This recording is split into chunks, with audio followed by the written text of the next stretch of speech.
Assalamu alaikum wa rahmatullahi wa barakatuh. Sunana Muhammad Abala Filinga TV. Ina ma kowa da kowa fatan alkhairi da fatan kowa na cikin koshin lafiya to masha Allah. A koda yaushe muka kokarin mu kawo muku sababbin shirye-shiryen mu. Yau ma mun zo muku za mu sake dawo muku cikin shirin mu na matasan mu na Libya episode na uku insha Allah za mu gabatar da shiri. Da aka ku biyo mu cikin wannan shirin na ganin babban bakon da muka kawo muku a wannan makon. Kowane lokaci burinmu shine mu kasance a tare da ku muka muku abin da zai kayatar da ku insha Allah. Da ku biyo mu cikin shirin na ganin bakon da muka zo muku shi a cikin wannan makon. Mun gode sosai da kulawa.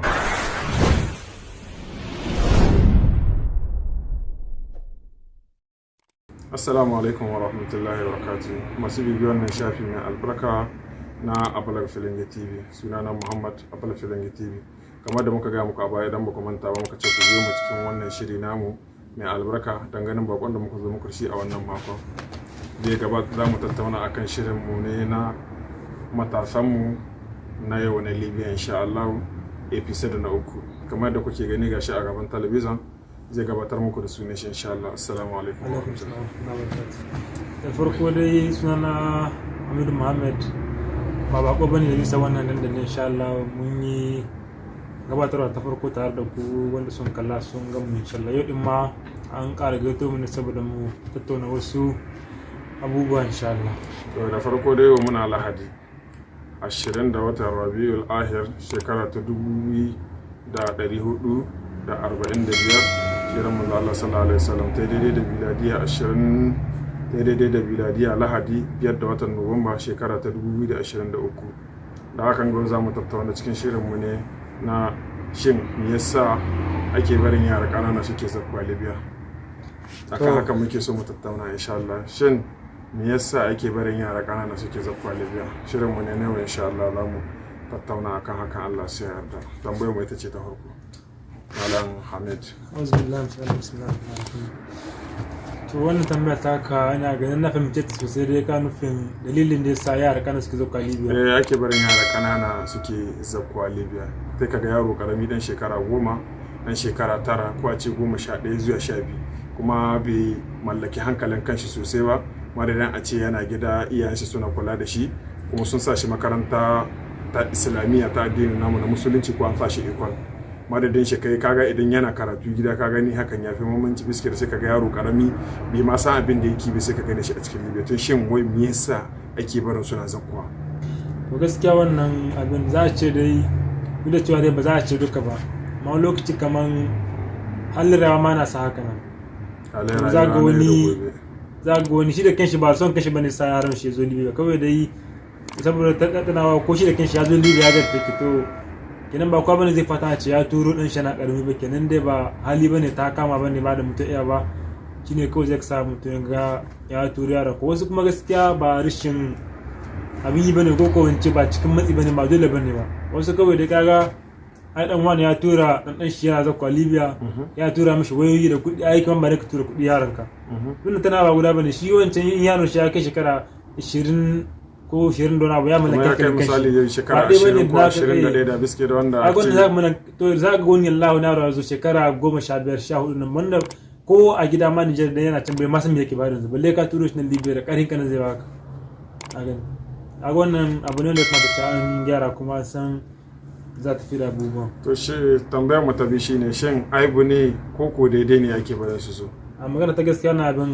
abin dubawa ne sosai saboda wannan kalubale ne sosai. Dan yaro wanda za ga yaro wani ko da bar gida ma bai la kwallin boko bai la kwallin arabiya bai san dai bai san bar daidai ba. Kuma da wani Libya da wacce da zaka zakwa ta hada ka da mutane wasu miyagu wasu kuma kake ne dan baka mallaki hankali ka baka san me kike rawa kenan zaka iya biye su ko ka lalace. Kida an ka tura ka nemi kuɗi ka zo nan ka shiga shasha ka shiga wasu rayuwa ta gaga abin bai dace ba. Wannan kalubale ne sosai kuma abin aibu ne ba za a ce dai gaskiya abin akwai wani amfani ko wata riba bai da shi ba.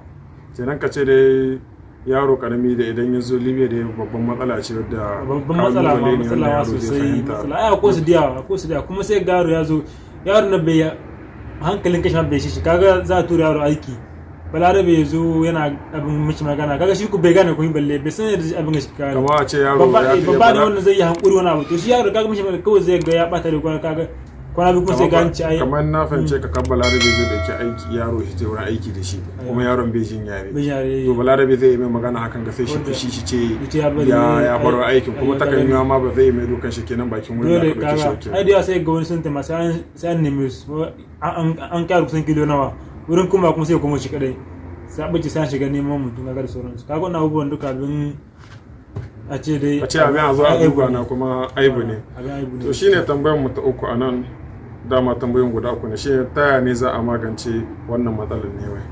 gaskiya matsalolin hanyar da za a magance su shine iyaye na gida su yi haƙuri da abin da Allah ya ba su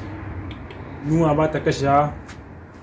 kuma talauci bai kasha saboda haka samu bai zama kullum kuma rishi shi ma ba zai zama kullum kenan duk yadda kake cikin matsi yaron ka inda ka tabbatar ta ya mallaki hankalin kashi bane ka tura shi Libya dan duk wanda yake Libya kuma ya taɓa zakwa Libya ya san Libya take Libya wuri ne wanda kowa zakwa ne yake tai kowa zakwa ne yake ce tahona kenan kowa zai zakwa ci rana kasar Libya kan wurin kayan ka zo ma ka mallaki hankalin ka san me kake yi amma ba sai ka zo ka ce kai hankali nan ba zai yi ba dole sai kai hankali gida kan ka zo nan ka san me kake da ka zo nan kawai neman kuɗi zaka yi ba wai ka zo neman hankali ba Libya ka zo neman kuɗi ne kamar zan da na fahimci bayananka kamar kana nufin kamar su iyayenmu na gida Nijar su yi haƙuri da jarabar da Allah subhanahu wa ta'ala ya musu ta talaucin da adda mutum kakkar da kai sake ka barin kamar karamin yaron ka karami dan shekara 11 12 tara ka barin ya zo Libya saboda kaga akwai kalubale wanda zai fuskanta kafin a ce ya mallaki hankalin kanshi kamar ya samu abin da zai dora tura masa kenan saboda duk yadda yaron kai ko da baka da halin sashi makaranta a Nijar ma ne a gare ka inda har yana gaba gare ka za ka yi ba tarbiyyar da durin gargudanka amma inda yana da na gashi balle ba tarbiya kai ka tura yaro ne yana karami na gashi balle inda ba za ka ga mishi da waya kace ai kaza ko ka bar kaza ba ai ba zai yarda amma inda gaba gare kan duk ko da bai karatu ma inda har kana gane shi sau ba zai karatu ne kuma zai san da take cika gane to ai sai na canka daidai kamar suna tunanin kamar idan suna cikin kangin da talaucin ne kamar idan suka tura yaron karami ya zo Libya neman kuɗi kuma zai samun kuɗin da zai tura musu to kai ga maganar da kake kamar dan shekara 9 11 12 kamar kana tunanin shi na da ƙarfin da kamar zai nemi kuɗin da zai samu ya tura musu hidda su cikin wannan matsalar ciki ko dai shi na dan ɗaukar tsawon lokaci kamar anan Libya da gaskiya da wuya saboda aikin Libya babu aikin da yaro ɗan shekara 11 zai yi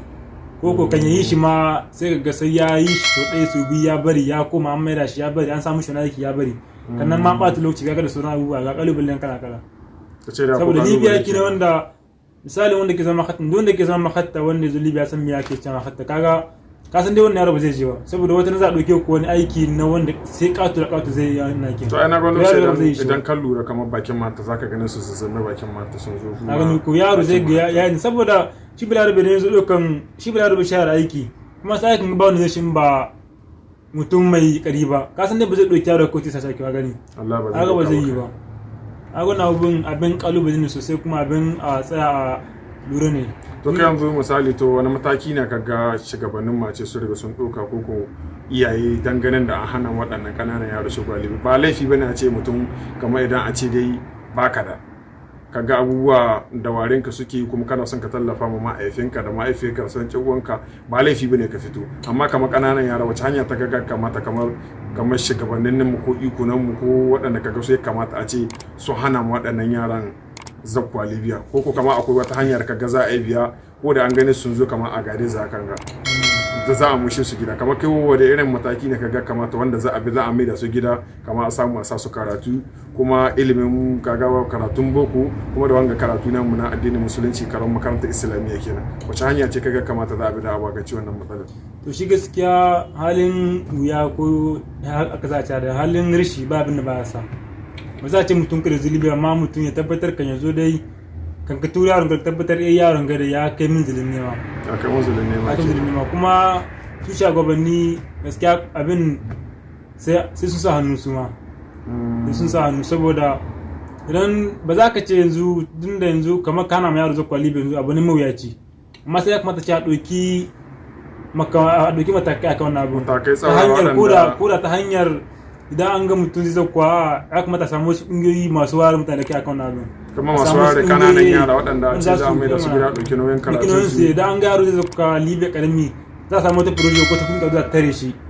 me yasa za ka zakwa Libya idan ya gai idan ya bar shi ne haka za a yi zuwa sashi makaranta sashi a mishi gata har ya samu shi ma ya girma ya samu amfani shi ya ce zo Libya kuma nan ya rage ce zama shayi ko na bakan kuma kaga ba fana kana ko ce dai kananan yara sosai suke shan wahala. Ana shan wahala sosai duk wanda ke Libya ya garo da yake yaro da yazo Libya ba abin da zai duk aikin da yaro zai dai bai wuce irin samun shi aiki wanda bai da wuya ba sam ko wanda ba ɗaukar nauyi kuma wanda kaga aiki ne wanda nan wuya samu gare shi. Allah ka ce dai kamar da muke gani da cikin kasar ga kana gana aikin wata ma ko mu da an manyan nan ma muna fuskantar kalubale da yawa kuma yaro ne bai mallaki hankali kuma da karin kanshi. To ya kyau masha Allah muna godiya sosai da wannan ziyartar da kai mana Malam Hamid insha Allah da fatan dai wani sati mai idan mun sake gayyata ka zaka zo mana cikin wannan shiri namu na matasan mu na Libya matasan mu na yau na Libya insha Allah. To masu kallon mu da sauraron mu kada kuka muka tattauna sai ku yi hakuri Allah ya kunga shirin ya dauko tattauna da muke so insha Allah sai ku muna hakuri zuwa na sati da Allah subhanahu wataala kai mu rai lafiya zamu zo mu kama ku ci gaban shi episode na 4 insha Allah. Ku yi hakuri ba asaran mu bane kai kuka ga mun kace wannan shirin saboda yanayin tafiyar lokaci insha Allah. Da haka ku yi hakuri wani sati ma Allah ya yarda zamu dawo muku cikin wannan shirin namu insha Allah. Muna godiya sosai da irin kula da kuke nuna mana. Kuma muna godiya sosai da masoyi mu waɗanda kuke rubuta mana komen a ƙasan bidiyo wallahi muna gani kuma muna jin daɗi kuma muna godiya sosai da irin addu'ar da suke mana kai na san kai ma kana ganin irin komen da suke mana na addu'a da haka ga kuma dai muna godiya sosai Allah saka muku da alkhairi muna ganin su daga Algeria daga Mali Niger daga Cote d'Ivoire ko ina muna ganin ku daga gaskiya masha Allah muna ganin komen ɗinku muna godiya sosai insha Allah kar ku manta YouTube channel ɗin nan tamu mai albarka ta Abala Filinge TV kar ku manta ku danna mana subscriber ku danna mana alamar karar sanarwa kuma akwai YouTube channel ɗinmu da muke muku talla ita ce Dan Talakiya 24 TV su ta can su gani ko kuma ma can ma akwai shirye-shirye sosai wanda dan subscriber ku danna mana alamar karar sanarwa muna sharing ku muna like muna duk inda kuke maso yamma muna son ku wallahi muna kauna ku saboda ku ne kun ka kara mana kwarin gwiwa da har muka kawo wannan shirin namu na episode na 3 da haka ga muna jira ra'ayinku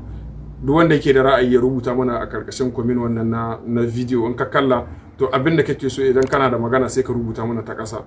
ga lokacin da gare ka insha Allah za mu ɗauka mu rubuce bisa takarda wani sati mun ka zo insha Allah za mu gabatar muku shirin da hakan ga assalamu alaikum wa rahmatullahi wa barakatuh.